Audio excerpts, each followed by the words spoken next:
നമസ്കാരം. മലയാളി വാർത്തയിലേക്ക് സ്വാഗതം. പോറ്റി വളർത്തിയ അരുമ ശിഷ്യൻ തന്നെ ഏറ്റവും ഒടുവിൽ വെട്ടി നിരത്തുന്ന കാഴ്ച കാണേണ്ടി വന്ന ഒരു രാഷ്ട്രീയ നേതാവ് തന്നെ ആയിരുന്നു VS. രാഷ്ട്രീയ ഗുരുവിനെതിരെ തന്നെ വാളെടുത്ത സാഹചര്യം. എന്നാൽ അവിടെയും വിട്ടുകൊടുത്തില്ല. തിരിച്ചടിക്കാനായ ആയുധങ്ങൾ ഇനിയും ഉണ്ടായിരുന്നു VSൻ്റെ ആവനാഴിയിൽ. അങ്ങനെ പാർട്ടി സെക്രട്ടറിയും മുഖ്യമന്ത്രിയും നേരിട്ട് ഏറ്റുമുട്ടിയ ഒരു വിഭാഗീയ കാലഘട്ടം. പാർട്ടിയെ തന്നെ പിടിച്ചു കുലുക്കിയ ആ പോര് അതിന്നും ചരിത്രത്തിൻ്റെ ഏടുകളിൽ CPMൻ്റെ ചരിത്രത്തിൽ തന്നെ ഏറ്റവും പ്രധാനപ്പെട്ടത് തന്നെയായിരുന്നു. VS അച്യുതാനന്ദൻ പിണറായി വിജയൻ രാഷ്ട്രീയ പോര്. പലപ്പോഴും CPMനുള്ളിലെയും പ്രതിപക്ഷമായി VSൻ്റെ ഘനഗാംഭീര്യമുള്ള ശബ്ദം ഉയർന്നു കേട്ടപ്പോൾ അദ്ദേഹത്തിനെതിരെ പാർട്ടിക്കുള്ളിൽ നിന്ന് തന്നെ ഉയർന്നു കേട്ട ഒരു ശബ്ദമായിരുന്നു പിണറായിയുടേത്. VSൻ്റെ വലങ്കൈയായിരുന്ന പിണറായി വിജയൻ പാർട്ടിക്ക് പിഴച്ചുപോയെന്ന് തോന്നലുണ്ടായപ്പോഴൊക്കെ തന്നെ ഇത് തൻ്റെ പാർട്ടി എന്ന് പറയാതെ പറയുകയായിരുന്നു VS.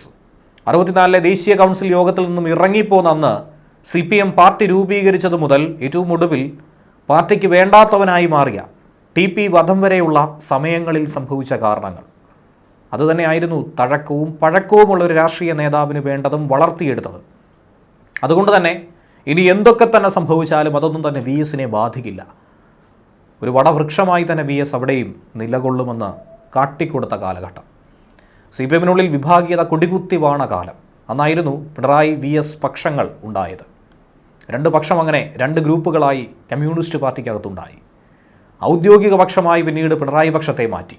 പാർട്ടിക്ക് മുകളിൽ വളരാൻ ആരെയും തന്നെ അനുവദിക്കില്ലെന്നും അതൊക്കെ തന്നെ വെട്ടി വീഴ്ത്തുമെന്നും ഔദ്യോഗിക പക്ഷം പറഞ്ഞു. VS അങ്ങനെ ഒരു ശ്രമം നടത്തുന്നുവെന്നാണ് പിണറായി പക്ഷത്തിൻ്റെ ആരോപണം. VSൻ്റെ വലങ്കൈ തന്നെയായിരുന്നു 90കളുടെ ആദ്യവും അവസാനവും പിണറായി വിജയൻ. VSും പിണറായി വിജയനും ഒരു കൂട്ടം യുവ നേതാക്കളും ഇതായിരുന്നു യുവ CPM എന്ന് പറയുന്നത്. പിണറായിയുടെ ഏറ്റവും ഗുരുതുല്യനായ നേതാവ്, പിണറായിയുടെ VSൻ്റെ ഏറ്റവും വിശ്വസ്തനും. EMSും EK നായനാരും അടങ്ങുന്ന മുതിർന്ന നേതാക്കൾ ഒരു ഭാഗത്ത്, ഇപ്പുറത്ത് യുവതലമുറ എന്ന രീതിയിൽ VSും ഒപ്പം പിണറായി വിജയനും. EMSനെയും EK നായനാരെയും വെട്ടി നിരത്താനായിരുന്നു അന്ന് ശ്രമം നടത്തിയത്. VS ശരിക്കും അങ്ങനെയായിരുന്നു പാർട്ടി സ്വന്തമാക്കിയത്. 98 സെപ്റ്റംബറിൽ ചടയൻ ഗോവിന്ദൻ മരണപ്പെട്ടപ്പോൾ പാർട്ടിയുടെ സംസ്ഥാന സെക്രട്ടറിയായി പിണറായി വിജയൻ വേണമെന്ന് പറഞ്ഞത് മറ്റാരുമല്ല VS അച്യുതാനന്ദനായിരുന്നു. ഒടുവിൽ പിണറായി പാർട്ടി സെക്രട്ടറിയായി പാർട്ടിയിലെ സീനിയോറിറ്റി പോലും കണക്കിലെടുക്കാതെ VS അന്ന് പിണറായിക്ക് വേണ്ടി നിലകൊണ്ടു. പക്ഷേ പിന്നീട് VS കരുതിയതുപോലെ ആയിരുന്നില്ല കാര്യങ്ങൾ മുന്നോട്ട് പോയത്. ഒക്കെ തന്നെ പിഴച്ചു. പാർട്ടിയിൽ പ്രധാനിയായി പിണറായി വളർന്നു. അത് തിരിച്ചടിയാകുന്നത് VSന്. പാർട്ടി സെക്രട്ടറി ആയതിന് പിറകെ VS വിചാരിച്ച രീതിയിൽ ഒന്നും തന്നെ കാര്യങ്ങൾ കൊണ്ടുചെന്നെത്തിക്കാനായി പാർട്ടി സെക്രട്ടറി സമ്മതിച്ചില്ല. പിണറായി ആണെങ്കിൽ പോലും ഭരണം VS തന്നെയായിരുന്നു നിർവഹിച്ചത്. പല സംസ്ഥാന കമ്മിറ്റികളിലും ഏകപക്ഷീയമായി VS കാര്യങ്ങൾ തീരുമാനിച്ചു. അത് പിണറായിയെ ചൊടിപ്പിച്ചു. VSനപ്പുറം പാർട്ടിയില്ല എന്ന രീതി വന്നു. അതിനെ വെട്ടി നിരത്താനായി പിണറായി വിജയൻ ഇറങ്ങിത്തിരിച്ചു. ഗുരുവും ശിഷ്യനും ശത്രുക്കളായി മാറുന്ന ഒരു കാഴ്ച. രണ്ടുപേരും തമ്മിലുണ്ടായ അകൽച്ച, പരസ്പരം പോരടിക്കുന്നത്, പരസ്യ യോഗങ്ങളിലുണ്ടായ വാഗ്വാദങ്ങൾ, വെല്ലുവിളികൾ, ഇതൊക്കെ തന്നെ ആയിരുന്നു കേരളം പിന്നീട് സാക്ഷ്യം വഹിച്ചത്. പാർട്ടി പിന്തുണ ആദ്യം VSനുണ്ടായിരുന്നുവെങ്കിലും പിന്നീട് പാർട്ടി വിരുദ്ധ നിലപാട് VS സ്വീകരിക്കുന്നു, പാർട്ടി വിരുദ്ധൻ എന്നീ പേരുകളൊക്കെ തന്നെ ഉയർന്നു കേട്ടപ്പോൾ പിണറായിക്ക് പാർട്ടി അടുക്കുന്ന ഒരു സാഹചര്യം, പിന്നീട് അടിമപ്പെടുന്ന ഒരു സാഹചര്യം. പക്ഷേ ജനങ്ങൾക്കിടയിൽ പാർട്ടി എന്നാൽ അത് VS ആയിരുന്നു. കമ്മ്യൂണിസ്റ്റുകാരൻ എന്നാൽ അത് VS ആയിരുന്നു. അതിന് മാറ്റം വരുത്താൻ ഇന്നോളം സാധിച്ചിട്ടുമില്ല. പാർട്ടിക്കുള്ളിലെ VSൻ്റെ സ്വാധീനം അങ്ങനെ കുറയുകയും ചെയ്തു. പിണറായി വിജയൻ ശക്തനായി മാറുമ്പോൾ ഭിന്നത അതിരൂക്ഷമായി മാറുന്നു. ലാവ്ലിൻ കേസ് ആയുധമാക്കിയായിരുന്നു പിണറായിക്കെതിരെ VS പിന്നീട് രംഗത്ത് വന്നത്. പാർട്ടി പിണറായിയെ പ്രതിരോധിച്ചു. പാർട്ടി സമ്മേളനങ്ങളിൽ VSും പിണറായി വിജയനും ശക്തമായി ഏറ്റുമുട്ടി. പരസ്യ പ്രതികരണങ്ങളടക്കം രംഗത്ത് വന്നപ്പോൾ അത് പാടില്ലെന്നുള്ള അന്ത്യശാസനം രണ്ടുപേരും അത് ലംഘിച്ചു. 2007 മെയ് 26 VSനെ പോളിറ്റ് ബ്യൂറോയിൽ നിന്നും അങ്ങനെ താൽക്കാലികമായി പുറത്താക്കി. പിണറായി വിജയനെ മാധ്യമ സിൻഡിക്കേറ്റ് പ്രയോഗവും VSൻ്റെ പ്രതികരണവുമൊക്കെ ഈ അച്ചടക്ക നടപടിയിലേക്ക് എത്തിച്ചു. എന്നാൽ മാധ്യമ സിൻഡിക്കേറ്റ് എന്ന് പറയുന്നവർ തന്നെ സിൻഡിക്കേറ്റിനെ ആശ്രയിക്കുന്നുവെന്നാണ് VS പറഞ്ഞത്. VSൻ്റെ പ്രതികരണം വന്ന് കേവലം 30 മിനിറ്റിനുള്ളിൽ പിണറായി വിജയൻ AKG സെൻറ്ററിൽ അങ്ങനെ ഒരു പത്രസമ്മേളനം വിളിച്ചു. ഒരു PB അംഗം മറ്റൊരു PB അംഗത്തോട് പുലർത്തേണ്ട സാമാന്യ മര്യാദ പോലും കാണിക്കുന്നില്ല, അതിൻ്റെ പരസ്യമായ ലംഘനമെന്ന് വിമർശിച്ചു.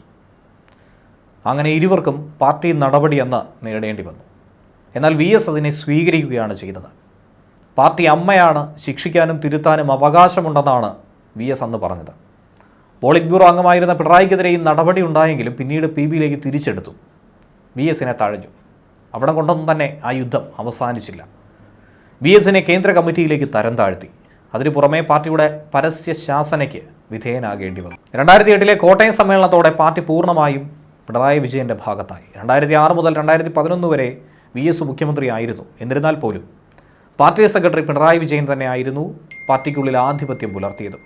താനെടുത്ത നിലപാടുകളിൽ നിന്നും ഒരു ഇഞ്ച് പോലും പിന്നോട്ട് പോകാൻ VS ഒരിക്കലും ഒരു കാലത്തും തയ്യാറായിരുന്നില്ല. 2012 TP ചന്ദ്രശേഖരൻ കൊല്ലപ്പെട്ടതിന് പിന്നാലെ VS അദ്ദേഹത്തിൻ്റെ വീട് സന്ദർശിക്കാനെത്തിയത് ഏറെ കോളിളക്കം സൃഷ്ടിച്ച ഒരു വിഷയമായിരുന്നു. തിരഞ്ഞെടുപ്പ് സമയത്ത് പോലും പിണറായി വിജയനെ തള്ളിപ്പറഞ്ഞുകൊണ്ടാണ് പ്രതിപക്ഷ നേതാവ് VS അച്യുതാനന്ദൻ അന്ന് രംഗത്ത് വന്നത്. CPM സംസ്ഥാന കമ്മിറ്റിയിൽ അരിയാഹാരം കഴിക്കുന്ന ആരും TP വധത്തിൽ പാർട്ടിക്ക് പങ്കില്ലെന്ന് വിശ്വസിക്കില്ലെന്നാണ് VS പറഞ്ഞത്. അതിനുള്ള മറുപടി പാർട്ടിക്ക് പങ്കില്ലെന്ന് നല്ലവറ്റ് തിന്നുകൊണ്ട് തന്നെ ഉറച്ചു വിശ്വസിക്കാമെന്നാണ് പിണറായി വിജയൻ പറഞ്ഞത്. ഈ പ്രസ്താവനകൾ അങ്ങോട്ടും ഇങ്ങോട്ടും ചർച്ചയായി. പാർട്ടി ചർച്ച ചെയ്തു. മാധ്യമങ്ങളുമായി ചർച്ച ചെയ്യേണ്ട ആവശ്യമില്ലെന്നും തീരുമാനത്തിനായി കാത്തിരിക്കണമെന്നും പിണറായി വിജയൻ താക്കീത് നൽകി. TP വധത്തിൽ പാർട്ടിക്ക് ബന്ധമില്ലെന്നും ഏതെങ്കിലും പാർട്ടി പ്രവർത്തകർക്ക് ബന്ധമുണ്ടെങ്കിൽ അവർക്കെതിരെ നടപടിയെടുക്കുമെന്നായിരുന്നു പിണറായിയുടെ വാർത്താ സമ്മേളനം. അത് കഴിഞ്ഞ് കൃത്യമായ മറുപടി പിണറായിക്ക് VSും നൽകി. പാർട്ടി സെക്രട്ടറി പറയുന്നതാണോ ജനം വിശ്വസിക്കുന്നതെന്ന് നമുക്ക് അനുദിനം കണ്ടറിയാമെന്നാണ് VSൻ്റെ മറുപടി. TP വധത്തിൽ പാർട്ടിക്ക് പങ്കില്ലെന്ന് ഏതന്നം കഴിക്കുന്നവനും ഉറപ്പിച്ചു പറയാമെന്ന പിണറായിയുടെ പ്രസ്താവനയെക്കുറിച്ച് ചോദിച്ചപ്പോഴായിരുന്നു സെക്രട്ടറിയുടെ നിലപാടിനെ തള്ളിക്കളഞ്ഞ VS രംഗത്ത് വന്നത്. പാർട്ടി സെക്രട്ടറിയും കൂട്ടരും പറയുന്നതാണോ നാട്ടിൽ നടക്കുന്നതെന്ന് നമുക്ക് ഉടൻ തന്നെ അറിയാമെന്നാണ് VS പറഞ്ഞത്. അങ്ങനെയുള്ള ശക്തമായ പോരാട്ടങ്ങളായിരുന്നു പിന്നീട് കണ്ടത്.